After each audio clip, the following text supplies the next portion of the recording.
তো প্রস্তুতির শুরুতেই আমাদেরকে ভালোভাবে জেনে নিতে হবে যে আইএলটিএস স্পিকিং টেস্টের ফরম্যাটটা কিরকম বা সিস্টেমটা কিরকম। দেখেন, আইএলটিএস স্পিকিং টেস্টটা সাধারণত দুই ধরনের হয়ে থাকে। একটা হলো সরাসরি হয় অথবা অনলাইনের মাধ্যমে হয়।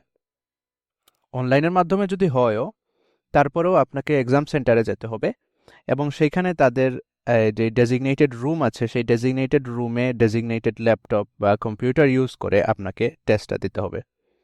তো যেই জায়গায় আপনি যান না কেন, প্রথমে এক্সামিনার যেটা করবে সেটা হলো আপনাকে কিছু ইন্ট্রোডাক্টরি কোয়েশ্চেন্স করবে, যেমন হোয়াটস ইউর নেম, অথবা do you have your passport with you, do you have your ID with you, এই ধরনের কিছু কোয়েশ্চেন করবে। এগুলো হচ্ছে স্রেফ ইন্ট্রোডাক্টরি কোয়েশ্চেন্স, এগুলোর উপর কোনো মার্কিং নাই, এটা টেস্টের অংশও না।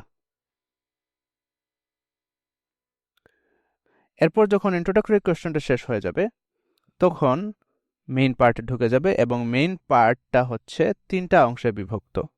প্রথমটা হচ্ছে টকিং অ্যাবাউট ফ্যামিলিয়ার টপিকস, অর্থাৎ এমন বিষয় নিয়ে এখানে আলোচনা হবে যে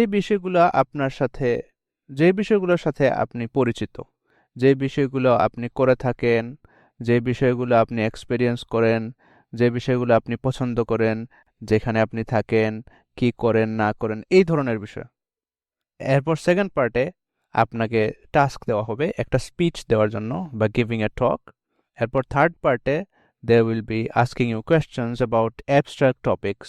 Abstract topic নিয়ে কিছু কোয়েশ্চেন করবে।